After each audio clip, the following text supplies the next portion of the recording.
Welcome to X-Enabler Audios, the podcast where we delve into all things tech, Web 2 and Web 3. Join your hosts Belinda Agnew and Prashant Gami as they explore the latest developments in the tech world, discuss emerging trends and chat with industry experts. X-Enabler is a game changer the industry has been waiting for, offering flat-rate software development without the hefty fees. With our revolutionary subscription-based model, you can access all your development needs in one easy subscription. Visit our website, xenabler.digital. Now, your hosts Belinda and Prashant. Thank you everyone for joining. I'll just start with everyone doing their introduction because I think you guys can explain and introduce yourself far better than I can. So if I can just do the round table, start with Renee. Hi Renee, do you want to unmute yourself and introduce yourself? Hi Prashant, thank you. Thanks for inviting me. Good to be here. My name is Renee Francis. I am the founder and director of Web2 digital agency, The Bubble Co., and also a full-service Web3 agency, Take3. And we work with a range of clients across Web2 and Web3 marketing, as well as strategic consulting, advice, and education as well. And I'm happy to be here today. Thanks, Prashant. Thank you so much. Mark, do you want to go next? Yeah, sure. Thanks, everyone. Mark Montfort here from Not Centralized, a venture studio that focuses on three things being investment banking type stuff. So that's deal structuring, capital raising and things like that. Then we also focus on projects. So we're builders ourselves. We're building protocol type of stuff. We're helping others with their projects, and some of our projects have been seen out there in the media recently, which is great. And then the third thing, which we're probably more well known for, is community. So the Oz DeFi Association is the community that we created. And just to let everyone know, I am at the airport right now flying to Melbourne, so you'll hear a lot of background noise when I'm not on mute. Not a problem. Thanks, Mark. Matt, do you want to go next? Sure. How's it going, everyone? My name is Matt. I'm the CEO and founder of Warp. I also build projects in the Web3 space and also help other projects. So far, I've been in the space since 2020 and have helped about 150 different projects build their communities out, launch, do various things from audits, advisory, etc. I'm just happy to be here today and happy to share whatever experience I've got. Thanks, Prashant. Thanks, Matt. Michael? Good morning, everyone. My name is Michael Bacina. I'm partner in the blockchain group at Piper Alderman Lawyers. I've been advising blockchain and crypto projects for, nearly 7 years. And also for my sins, I am the chair of Blockchain Australia, which is the peak advocacy group for the blockchain industry in Australia, trying to help move regulation and education in the right direction. Thank you, Michael. Greg? Greg, can you unmute yourself and introduce? Right, looks like he's having some difficulty. We'll probably circle back to that. Thank you, everyone, for coming around. And it's amazing. And what a weekend, roller coaster. So if we can start with just throwing the light on yes, obviously what is going in Australia, but I think the worldwide, there has been a major roller coaster with banks, Bitcoin and everything. Can I get everyone's view on the events and what do they make out of it? Michael, do you want to go first as you're unmuted already? Certainly. Thanks so much, Prashant. And thanks so much for having me on today. Look, the weekend has kept many lawyers and everybody pretty busy in the startup scene following what's happening, which unfortunately is, like many other events last year, classic centralized problems. And I found it somewhat ironic that the crypto world is often worried about as whether or not contagion there in markets could affect the so-called real financial world. And here we saw the exact opposite happen, with Circle losing its peg for a little while over the weekend due to concerns about reserves in the banks that are in trouble. But it looks like today that the stock prices of many of the banks in America have stabilized. So the US government interventions to protect deposits and cover uninsured deposits seems to have done the job of calming down the markets and preventing a broader bank run, which would have been really bad for everyone. Greg, I see you are back. Do you want to unmute and introduce yourself and then? Yes, thanks, Prashant and Belinda. Yeah, no, Greg Bales Accountants. We've been in the space since 2015. We do all the crypto work with NFTs, all of the blockchain space that we account for. We do strategic advising as well, and I'm also the treasurer of Blockchain Australia in the lovely company of Bike. So there's a lot in the space that we advise, and we're happy to do so. Thank you, Greg. And continuing with the question, like whatever happened over the weekend with the banks and everything, and Michael clearly articulated how that what that means and the problem in centralized world.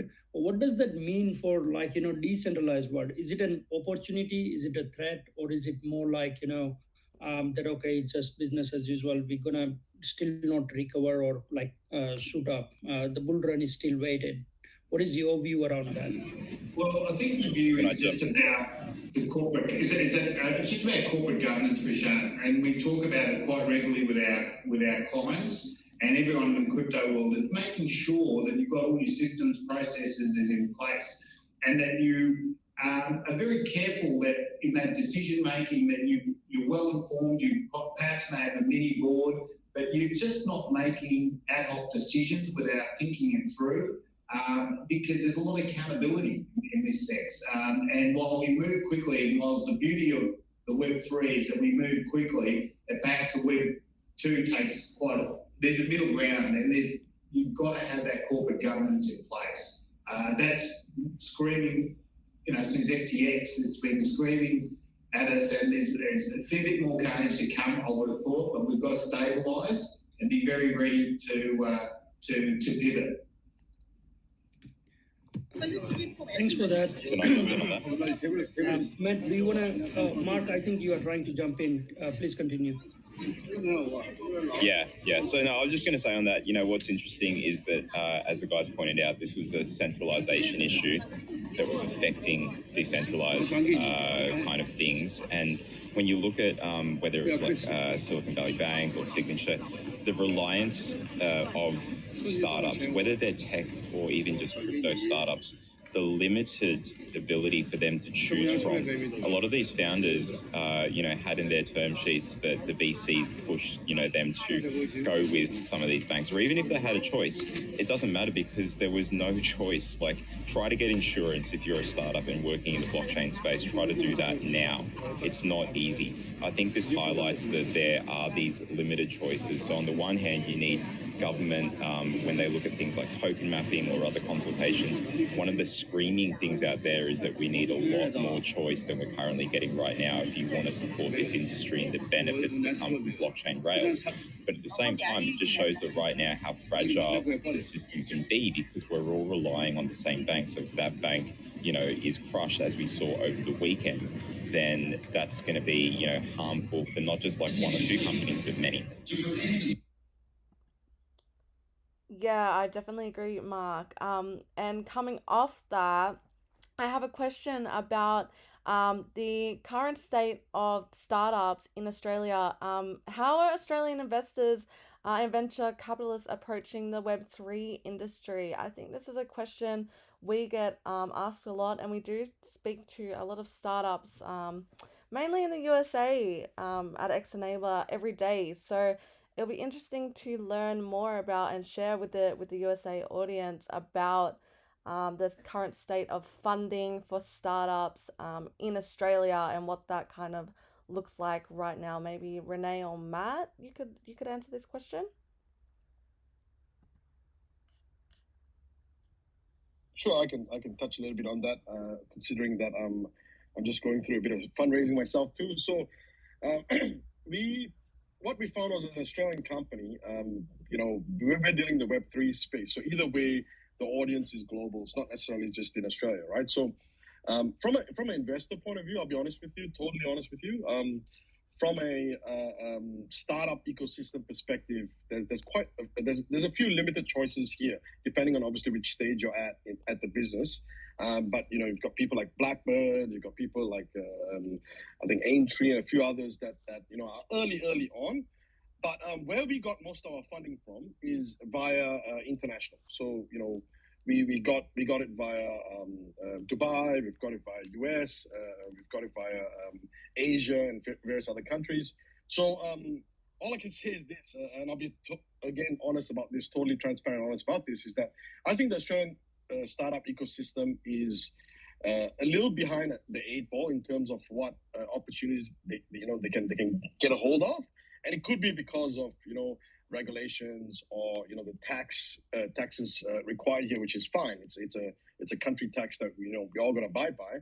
But I think that there should be something more from the government side, especially if they want technology to grow here and Web3 in particular. They and that's where I think industry bodies such as Blockchain Australia could very well help in that regime there. And I would like to actually hear a bit more maybe from the guys here who are from Blockchain Australia to see what they think about that. Yes, I would love to hear from probably Michael about how the government's supporting growth of Web3 technologies at the moment. I know there's a lot of pilot trials going on with the reserve banks and everything as well. But yeah, maybe you, Michael, can shed some light on the regulations and how they're supporting startup growth at the moment. Thanks so much, Keely. I think the blockchain and Web3 industry isn't specifically singled out by the Australian government as an industry, for support. I think it probably gets viewed within the broader sort of technology and startup space. So the number one support for the industry is, probably a simple one that's been around for a while, which is the R&D tax incentive, because it provides such a massive underwriting of costs and development costs to any startup or any business. And because of the nature of it being self-assessed, makes it a really fast grant for people to access. On the more targeted side, we're starting to see a greater level of education amongst the government, and it's always tricky when there's a change in government, because you have people who were working on. Thankfully, we had the bipartisan Senate report previously, which 7 of the 10 recommendations are continuing through, and that's led to the current token mapping consultation. Now, obviously, many in the Web3 industry would love to see everything going faster, but we are seeing continuation and a bipartisan approach. But to date, we haven't had a great deal of very specific, Web3 announcements. I think the token mapping is probably the most significant going on at the moment, and that is highly likely to lead to centralized exchange, licensing, and custody, which is really important because custody rules, in my opinion, will fix the greatest threats that have faced users and consumers of crypto assets to date, and certainly the events of last year bear that out. Centralized custody rules would have kept a whole lot of assets safe in a number of the collapses, and in fact, certainly in the case of Japan, many of the Japanese customers of a very large exchange that went down last year are getting their assets back because they were separately custodied. So that support, I think, and an ongoing move towards clearer regulation is probably the best thing the government can do. It's very difficult for there to be further targeted support for specific industries outside, a lot more noise being made by that industry justifying why it should have that support. Can I just chime in very quickly back on that, Dan? Thank you very much for answering that in the most Australian fashion that I know and I've seen, which is great. Australia has a great startup ecosystem, especially, we've got, we know that Canva, came out from Sydney. A lot of these, Atlassian came out from Sydney. So we have a lot of these big tech companies that actually come out from Australia, and it's been supported so far by the current regime of the way that Australia does things, right? But my question could be this, because Web3 is such a outspoken, outlandish kind of industry. It's not just a normal, typical tech. Like, you've got your fintechs, you've got your normal stuff. But, as Greg Velas mentioned before, there's, NFT side, there's, probably metaverse side, there's GameFi side, there's so many other things there, right? And they're a bit more colorful. So is the blockchain, do you think, as far as the Australian government is concerned, will they be considering things like that, in the future or near term anyhow, similar to what we heard when, I remember there was a Dubai speaker that came on, I think it was last week, Prashant, or one of your other, or LinkedIn audios, where he said that, even the Middle East or Dubai in particular was was using a gross metaverse product as their lever towards how they can grow in this space. So that's the sort of stuff that excites me, I think, and excites a lot of the smaller startups in this space. What is your view on that? Is the Australian government will they be moving in this direction? That's a very interesting comment, Matthew, and thanks for that. I think it's worth putting the context of the size of Web3 in Australia to our overall economy, and also how it fits in. Puts it in context. You're right. It's a really, really exciting, active community with a lot of passionate people around it.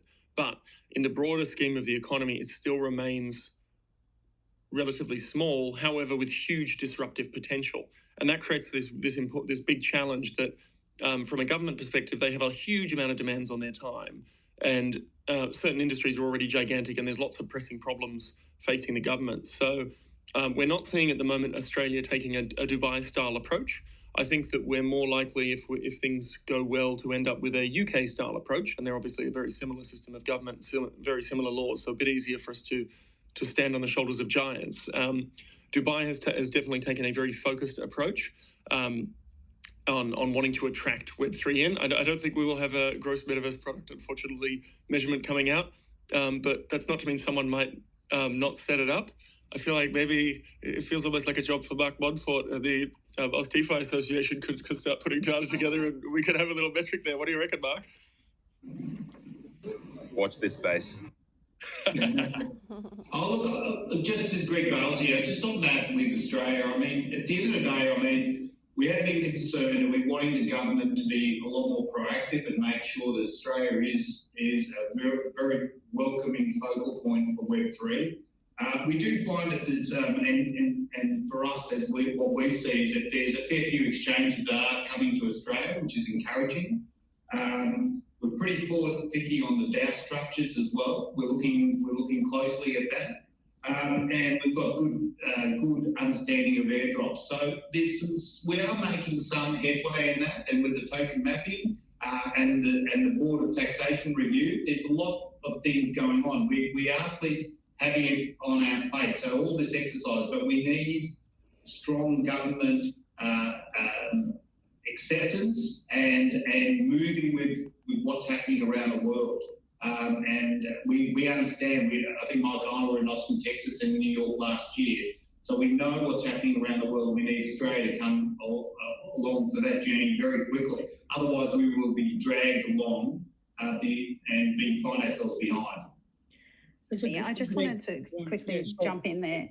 So I was letting this very qualified panel speak about this topic, which is much more qualified than me. But just some of the conversations I've had over the last few days, with people in the Labor government, for example. I was chatting to some people there yesterday, and they're, quite supportive of how blockchain can help with, data privacy and data protection. And that was quite an interesting conversation. And then, I was involved in another conversation in the last few days around, and many of you may have heard of this as well, but a lot of US-based startups and founders are looking to move into Australia now because of all the regulations over there, and especially all the developments over the last month or so as well. So people are looking at Australia as a good startup place for Web3, which is really good.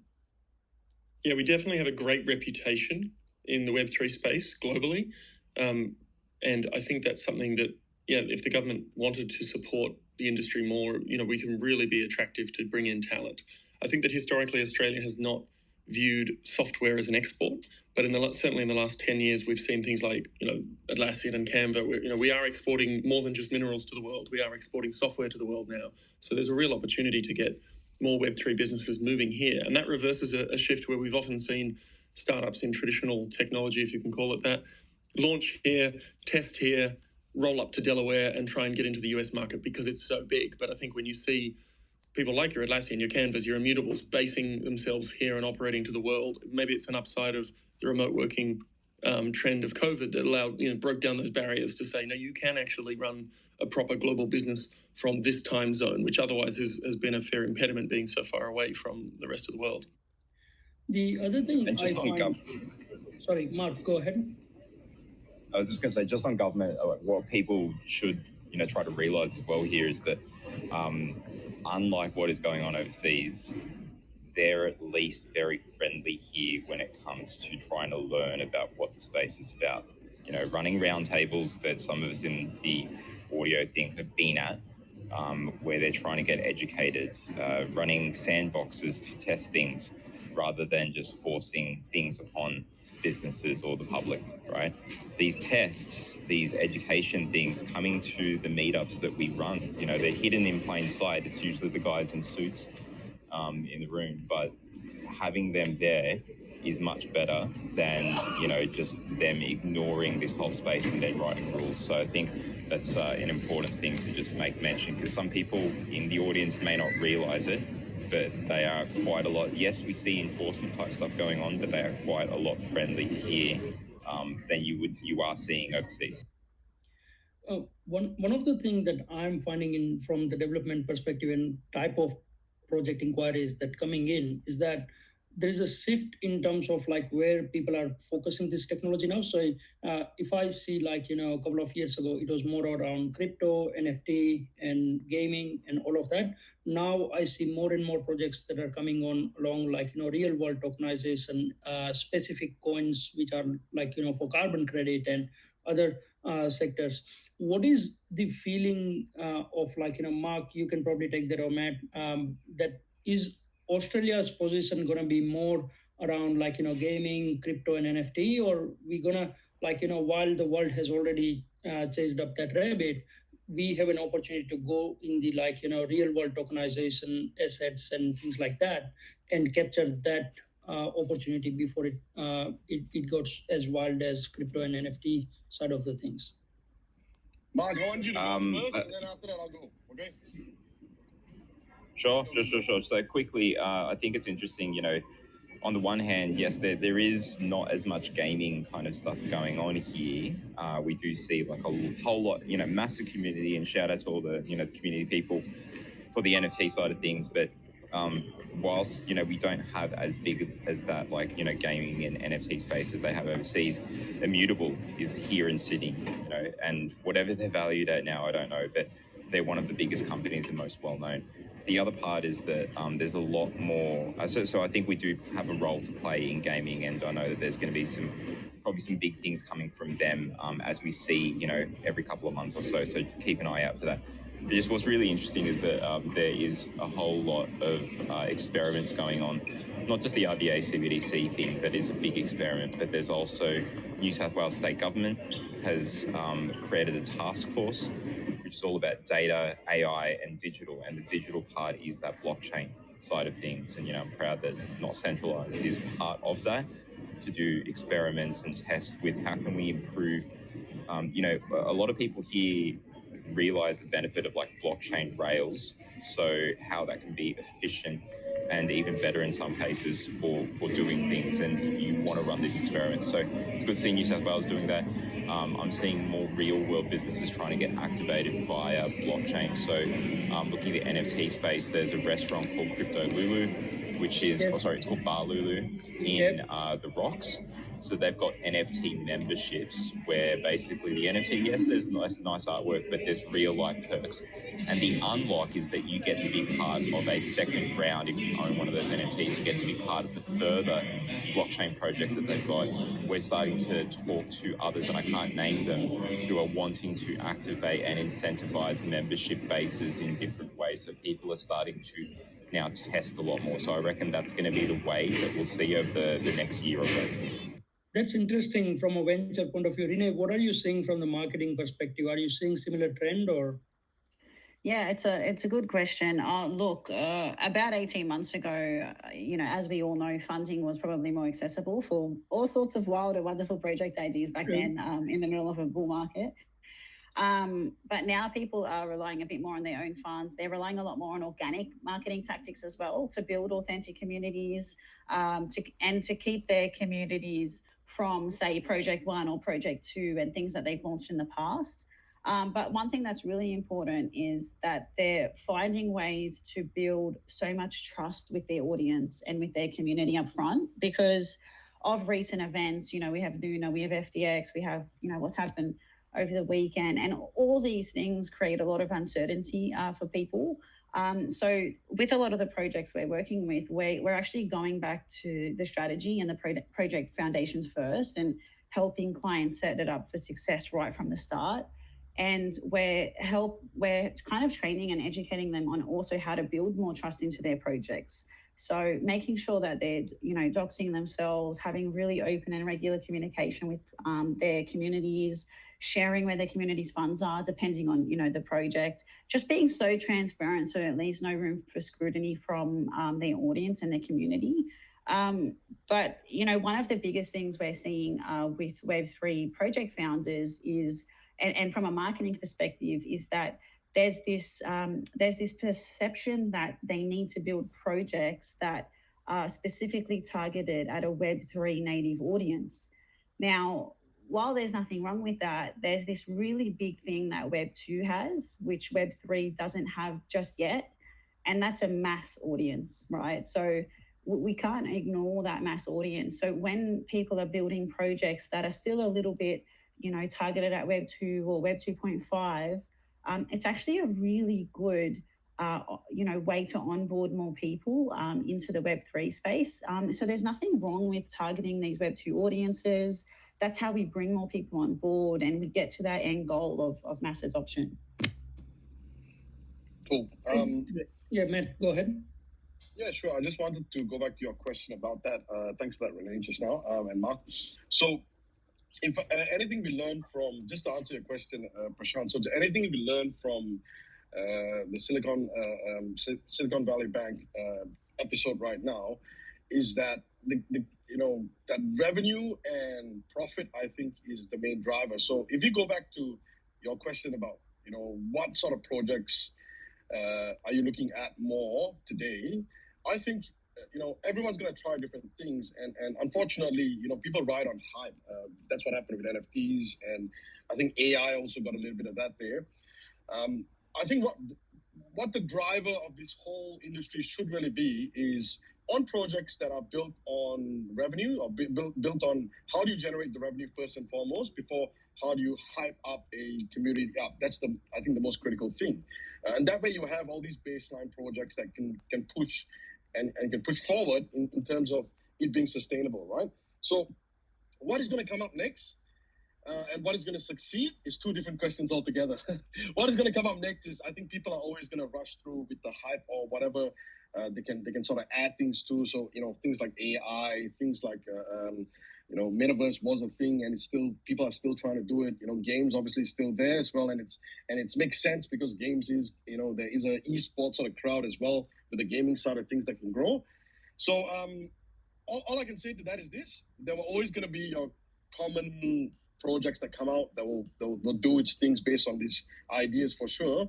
But I would like to elaborate and make sure founders understand, or people wanting to start in a space and build a business in the Web3 side, to make sure you think about your revenue lines. To make sure you think about how do you actually make your token sustainable? How do you do all those things before anything else? Because that way, then at least doesn't matter what happens in the space, you will always survive through it all, no matter what. So that's my comment on that. Can I just add to that, just really quickly? You said there about sustainable businesses and stuff, and I massively agree with you.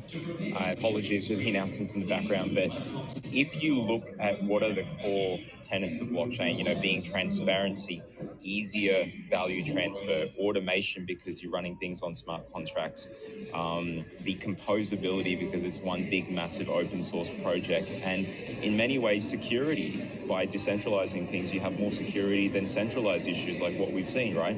If you take those core tenets and apply that to whatever problem across different industries, there's going to be a way that you'll find out. And typically one of the most common approaches is like trying to reduce the cost of middlemen in terms of like how costly it is to manually do things. So how can you use automation, etc. So whatever you're doing, there are ways to think about how you can monetize by just remembering those core tenets.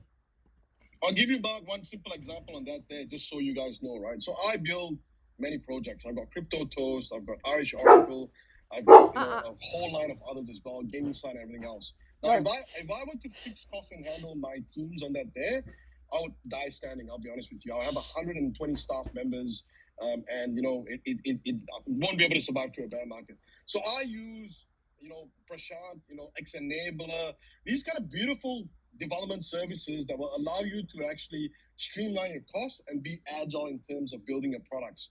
So I just wanted to throw that in there because I thought it's the right time, and also definitely it has helped my business succeed and into what it is, and to achieve the project results of what I wanted to achieve. But yeah, Mark, on your point, that's it, 100%. Thanks for that, Matt.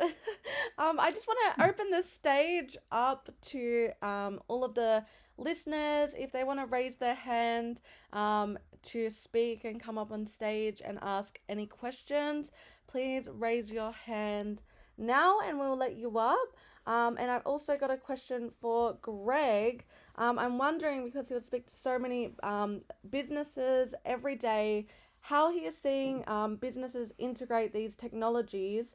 Number one, like already existing businesses, not startups and new players in the Web3 space, and how it's affecting their books and their taxes. So maybe we can dive into that a little bit. Thanks, Phil. Great question. Look, my view is that every Web2 business should be looking at how Web3 is going to impact their business, and they should have something running alongside of that, and that's whether it's the finances of it, how their current businesses may be obsolete, etc. Also, the whole accounting in the Web3 is quite different. You have to have the understanding of the on-ramping and the off-ramping, understand all of the nuances that are currently happening with airdrops and wrapping and bridging and all of this aspect. And I think it behoves a lot of the CEOs and strategic advisors to look at how the Web3 scene is going to, and the accounting. Look, the other day, the Australian Accounting Standards Board asked me to present to them on how the Web3 is also. Now, the Accounting Standards Board needs to also get updated along with tax law, along with legislative and treasury. So there's this whole combination of government, industry, and members and people understanding how we can all benefit and help each other to grow, because Web3 is here to stay. It's coming and it's growing. There's a lot of fear, but don't forget, when the internet came, there were so many crashes, there were so many things with Web2, and from the ashes, Amazon, Facebook and all that, and that's what's going to happen. And we've got some amazing startups here in Australia, from Illuvium, Maple Finance, we've got a local Upside Down. There's a lot of great things happening. Yeah, It's definitely exciting. I think we've got a speaker from the audience, Kate. Good morning, everyone. Following up on the last comment, I think it's really a balancing act. If you've ever been through the introduction of the internet and the introduction of broadcast video, which back in the day when there was buffering, and nascent technology takes a while to get a foothold, and there's a lot of trial and tribulation and testing and failures along the way because people don't get it, or they don't understand it, or the technology doesn't support the market, or the market isn't big enough. And there are a lot of reasons that every enterprise faces challenges in surviving and keeping its oxygen up. And I think it's really important for everybody to sort of recognise what it means to be in the game in a nascent technology area, which means survival depends on a lot of different things, not just whether your tech's right or you get your funding, or you've got to be at pace with, just because you can build it doesn't mean the market will be there. You've kind of got to be at pace with where the market's at, whether that be for financing, for people receiving it. But for some of the bigger picture of what the technology can do in metaverse and things, that's the biggest challenge for people, is their market is not really up to speed volume-wise with what it takes to be a sustainable business in revenues. But there are lots of applications for the technology in businesses that do and can generate revenue because they are genuinely solving problems. So if we sort of broaden the idea away from gaming and that sort of tokenization or Yep. Kate, do those you sorts have of a businesses. question for the panel by any chance? No, I just wanted to comment on the Okay, fact that because you're all talking about the difficulties of having a business in Web3, and I'm saying that it's a bit of a balancing act as well. I might just jump in there, Kate. I think it was really good point there. I think you touched on, or maybe it was someone else that mentioned, internet adoption, and there's always this statistic that I come back to, which is it took 27 years to get 69% adoption and use of the internet. And that was actually a stat just from last year in 2022. And, when you put that in perspective, blockchain was only born about 14, 15 years ago. So if it's taken 27 years to get 69% adoption on use of the internet, everything's looking really positive for blockchain, despite all the things that go on around us and cause a bit of uncertainty. So yeah, it's really good point, Kate. Okay. Could I just add in there, it's really interesting with those use cases and stuff that you mentioned. We are really just scratching the surface.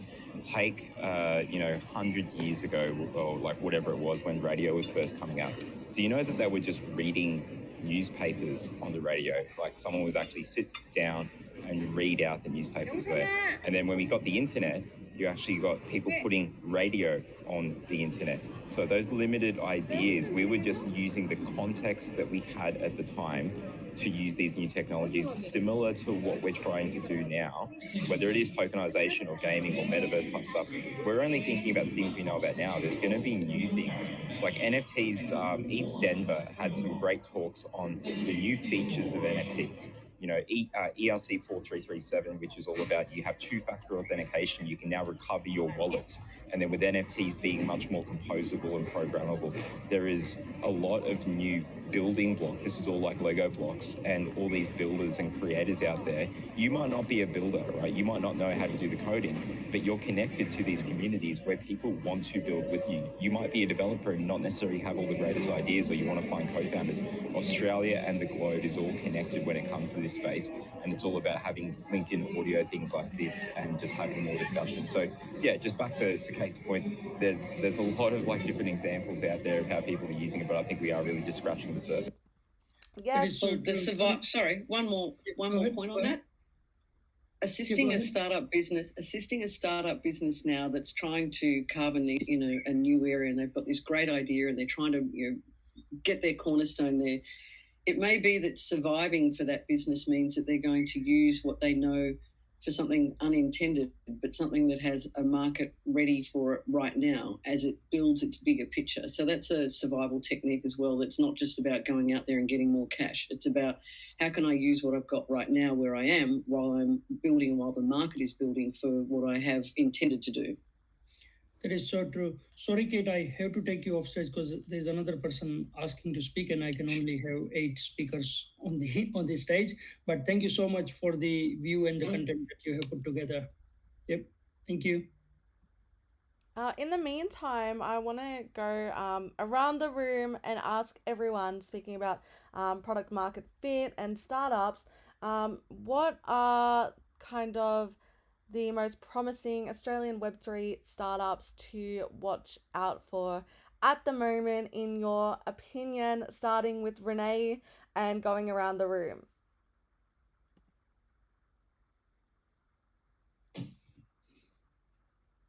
You there, Renee? You're on mute. You want me to just start? Yes, Mark, just you start. She might be on a phone call or something. Okay, I'm gonna show myself. So not centralized, I think is exciting. Just given 2 of the projects that we're doing. So one is involved in the RBA CBDC pilot project. So we're looking at the usage of wholesale CBDC to help the construction industry. So people will still pay fiat currency in terms of like doing work and getting paid for jobs, but using blockchain tech underpinned by CBDC. So there'll be a stable coin the BCBDC as a proof of reserve, right? So kind of like a normal financial system, but much quicker, much more efficient, much more transparent and controllable, because what we've seen is that with a lack of transparency, builders would do work, invoice, and then not get paid. But what if you could see that the other side has collateral? You could see that you are going to get paid for the job that you're doing, and just reducing the collapses. There were 2 more collapses just this week of construction companies. So we're working on stuff like that. New South Wales government, as I mentioned, a lot more NFT membership type of activations. If you think about what NFTs can be, these programmable digital tickets, combining some of that with Web2 technology like QR codes, like what we've done with Crypto Lulu, I think there's a lot of exciting things out there. So I'm going to put my hand up and shill myself, because I think what we're doing is pretty exciting, but we're really keen to work with others that are doing exciting things. I'm keen to hear about it. Susan, I'm not able to get you on the stage. Can you just message me your question so that I can ask the panel? Sorry about that. There's something wrong with the LinkedIn audio. It's not allowing us to get you on the stage. Thank you. Yeah, and Renee's back in the room, so I think she can answer now. Yeah, sorry about that. I just couldn't unmute myself for a minute there. But look, I hope it built loads of suspense for everybody. Following on from Mark, I'm just going to sort of shill one of our clients' projects as well. Unfortunately, I can't name it just yet because we're under NDA, but what I can say is that it's a travel project, and the reason that it's so cool is that everyone loves travel, so it has global appeal, and it's a really cool Web3 project. It's very, very Web2 friendly, so it's a great way to onboard more people into the space. And super excited for it. But look out for announcements, hopefully in the next few months when we can share more. Thank you. That sounds exciting. Michael, are you working with any particular startups at the moment that are really exciting? Well, look, I was going to speak broadly to, I think one of the most exciting things to look at is the projects which are doing the RBA CBDC pilot. I think Mark mentioned his one, and having spent a few years in my youth as a construction lawyer, that one is certainly exciting for me. I think we're going to see some really interesting startups spin out of those pilot projects. So we're assisting a couple of them.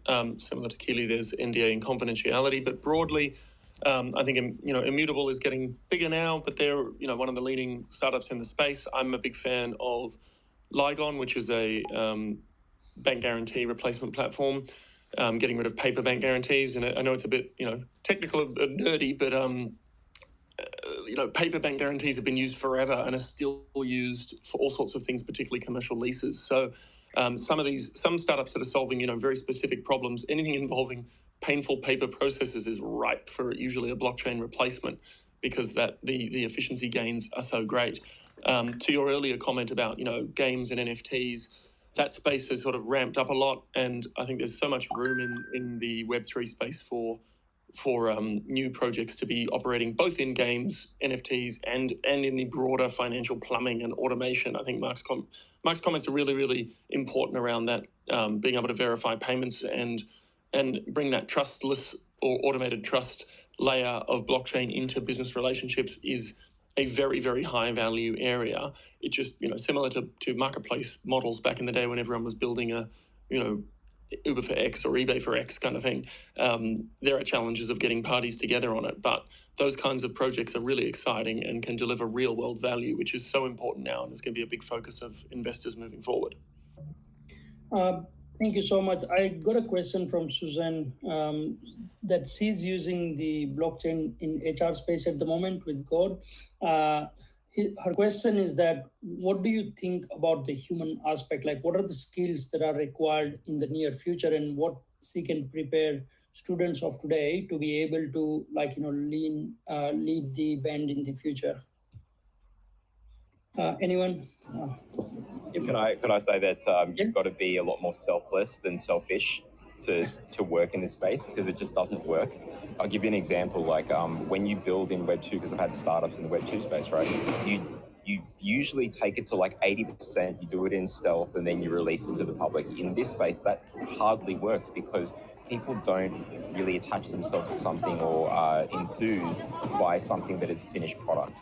If you've got just like an idea, you find more people are attracted to that because they get this opportunity to build with you. And just like on that selflessness, it's all about collaboration and community, but it's got to be about the we, not me. It's about us, not I. And whatever you're doing, whatever your skill set is, there is a space for that. Whether it's marketing or tech or sales or operations, there are these needs for anyone and everyone to, learn about Web3 and how they can fit in. And if they're still stuck, come talk to the communities. It's not like you just have to do this alone. And we grew this thing from like 0 to how many thousand people and, how many cities that we're in. With the Oz DeFi Association, and it means that there's all these people that are out there that can help. So that's just something to think about. If I can add to that, Susan, there are two things that comes to my mind when it comes to like anyone who's trying to jump into this new rhyme of technology and everything. One is you need to be get adjusted to constant learning, because I can vouch for everyone on this panel. The amount of learning they are doing in this space is staggering, and that's what's keeping them at a lead position in whatever they are doing. So be a constant learner, create a habit of learning, always learning kind of thing. And the second thing I would say is have a global perspective. One thing that we are all seeing and hearing and learning through this space of Web3 and internet in general is that we are no longer constrained or limited to our own region. It's global. We are talking about Dubai, Singapore, US, anything that happens in any part of the world affects us, and also what we do here affects the rest of the world. So I have that global perspective from not only technology and business perspective, but from the learning perspective as well. What are you learning and what people are learning in India, in China, in US, in Singapore, because your competition is global. You are no longer just in a high school competition here. If you want to be, and I can vouch because I got employees all over the world, and I can tell you they all have different perspective and they all work together as a team. So something to consider for the student that have that global perspective for the future. Prashant, hey guys, can I just say yeah. Go ahead. Sorry, Matt. Can I just jump in quickly? Because I'm going to jump off because I'll have to go check That's in all right. properly. So thank you, everyone, and I encourage all the audience, just like on Twitter Spaces, follow the people that are up here, connect with them. Keen to continue these conversations, and well done, X-Enabler, and everyone in the room for being part of this. Thanks, Mark. Thanks for having for being here. Thanks, Mark. Have a safe flight. We'll see you sometime Have this a good week. one. Have a good one, Mark. Yep. Can I just add on very quickly to what Sure. Prashant and also what Mark said before about globalization. So back to your question on what to look out for this year in terms of projects and names and all that. The reality is this, okay? Every single thing that people are building in this space today, no matter what they are, is experiment until proven, right? So to me, doesn't matter how great the idea sounds, and trust me, I've had a lot of projects. I've vetted a film project yesterday as well, trying to drop in films with famous Hollywood actors and all that sort of stuff. Again, it's an experiment. Again, everything that is being done is experiment. But to Mark's point, the coolness about this is you can start that experiment off by trialing out with communities, right? And then you can see how it grows from there. And if there's legs for it to grow, then obviously it will become, it will become something eventually for sure. So I would say, get out there, test stuff out first, and then know what to see. But right now, as far as naming projects that could be, coming out this year, I've got nothing to add there. Obviously, I don't want to shield myself, but Prashant knows what we are building at the back. It is growing, and that's the most important thing, I think. That's all I got to say for this part here. Thanks, Matt. There's an enormous amount of startups that are happening, and they're all absolutely wonderful to see. And I think I just reiterate what Mark said before, and Michael, and all of is that use the professionals around you, use also the knowledge and the industry that everyone is so welcoming in the Web3, and utilise it. And your main thing on a startup is to de-risk your position on any level, whether you're doing your runway or whether you're looking at your future retainable earnings. Make sure you've got solid modelling and that your product and also your marketing. There's so much keys. I mean, we've got down in Melbourne here, we've got a startup called Upside DAO that helps all these startups. There's about 56, 58 seats, and there's just a great sense of community. They set up a sidecar and raise funds to be able to house all these startups, and it's a wonderful network of people and assisting. So, I mean, we just encourage people to utilise the talent around you. That's great. I got one more question from the audience from Donna, that with more Web2 companies coming to the space, what pressure does it put on the regulations in regards to security and utility test? Michael, do you want to take that, if that's okay? That's a very challenging one for us to do with only 3 minutes remaining, I think, in our podcast. Sorry. Okay, before you answer that, if anyone needs to drop off at sharp 9, please do.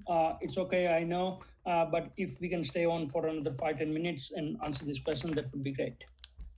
Yep. So this is looking. Sorry, let me just reflect back to make sure I've got this clear. This is looking at the sort of securities, risk, and utilities elements of tokens that are involved in projects. Yes. So what are the tests we need to do to make sure there is valid utility and security around the projects? Or sorry, you meaning security as in the legal definitions of securities, or security as in legal definition? Yeah, I think okay. Sorry, people often talk about security and securities because of the US, legal approach to crypto projects. The regulatory side of crypto projects is as many know, frustratingly unclear because it's such a new piece of technology. But a really good shortcut is to always try and look at what is being replaced. So if there's a problem being solved and the solution in blockchain is replacing something which is already regulated, then the risk is going to jump up that it's probably going to be regulated in some way.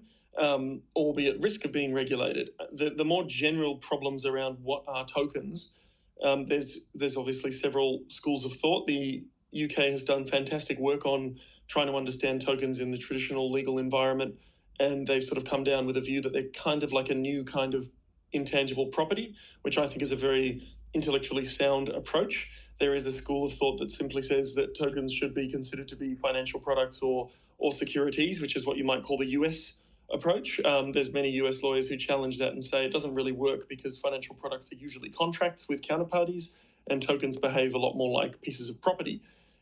It's very hard is the unfortunate answer, and it always involves peeling back the layers and figuring out exactly what's happening, because if a token merely represents an existing promise, for example, to pay someone a debt, then it's going to be regulated like a debt, which is pretty straightforward. It's where you get into these really interesting decentralized tokens that can distribute profit shares and income that you start to get into areas where the laws just don't address it at all, and they're very grey areas. So it's really challenging. So I'm sorry I don't have a really good answer on that, but really starting off with what are we replacing and what are the functions that are being provided is the best starting point, and then mapping that through. But it's so different for so many different projects. For example, with Ligon, mapping through a replacement of a bank guarantee is relatively simple because it's the banks doing them. So they could do it under their existing prudential frameworks of how they treat a normal bank guarantee, but just with a little token in a controlled environment that represents the end product.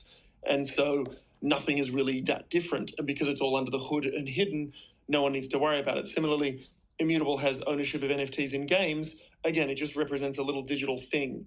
Everyone considered that those are pretty safe, except now we have people in the US suing DraftKings and other NFT providers saying, oh, your NFTs are themselves some kind of security under US law. So uncertainty comes in sometimes where you least expect it. If you asked me 6 months ago, I would have said NFTs are much, much safer. They're just digital, real, looking much more like digital property, and so should be being treated as if they are digital baseball cards. But strange outcomes in cases over in the US may or may not be followed in Australia. So unfortunately, some uncertainty is here to stay. Which is very, very interesting. I think to summarize that, what we are saying is that not all tokens are equal. Depending on what their utility and what they are doing, it can be viewed as what they are replacing, and the laws will be applicable accordingly. Or maybe applicable accordingly. It horribly depends. Yes, of course, that's the thing about technology, right? It disrupts in a way that it cannot really be compared with whatever they are replacing with. That's amazing. If given that we are like literally past our time, I would ask all the speakers if they want to leave something behind, like as a closing comment. Please go ahead and do that. Renee, can I ask you to go first? Yeah, sure. Thanks, Prashant. Look, my sort of closing comment is that despite what's going on, there's a lot of positivity, especially in Australia around the Web3 space. There are a lot of people building really interesting projects. There are a lot of project founders that are putting a lot more time into considering, the onboarding. How do we make things easier? How do we create projects that are really solving a lot of Web2 problems? And in the middle of a bear market, it's actually really promising and really optimistic to see just how many people are still around and still building. So if anyone wants to get in touch and learn a bit more, please feel free to reach out to me across LinkedIn. Thanks, Prashant. Thank you.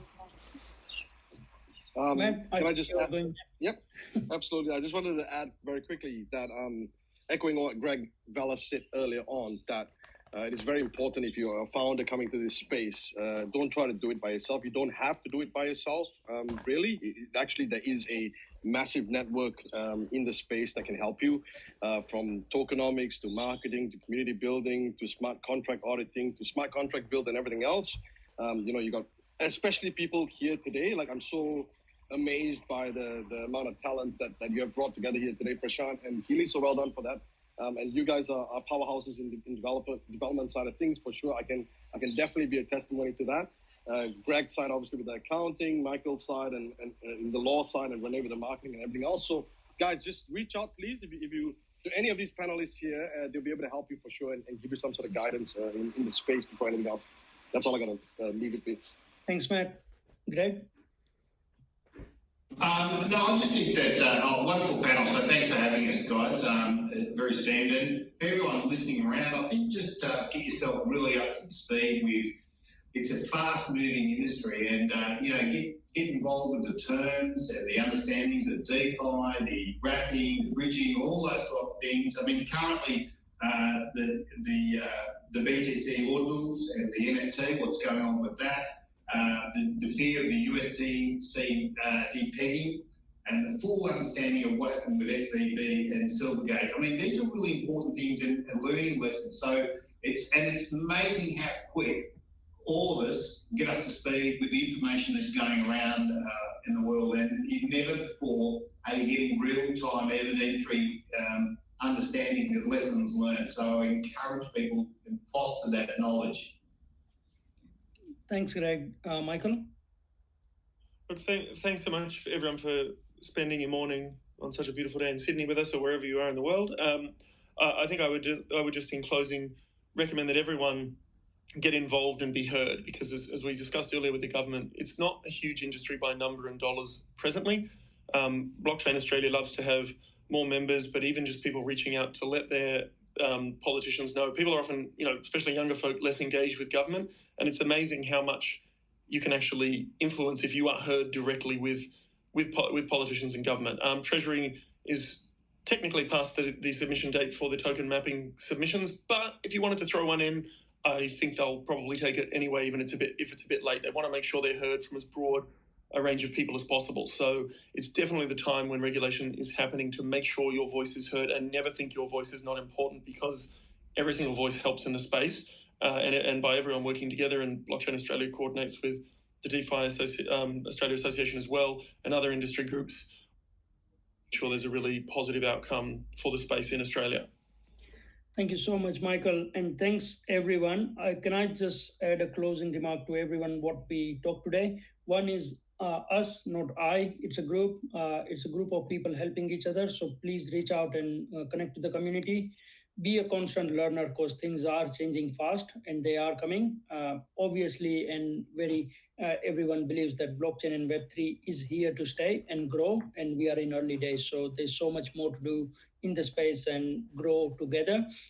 Also, like there are amazing startups happening all around Australia, and they do have potential to make global mark, and we are coming. So that's amazing to see that, like, positive energy, and in this bear market people are building, and I can vouch for that because we are building with so many projects at the moment, and they are coming. So stay tuned, and please collaborate, connect with speakers, and thank you everyone for joining this wonderful event. Thank you, and thanks Keely for hosting this. Very insightful conversation with some of the biggest industry leaders in Australia. So I feel honoured to have you all on our audio. And yeah, thanks to everyone again.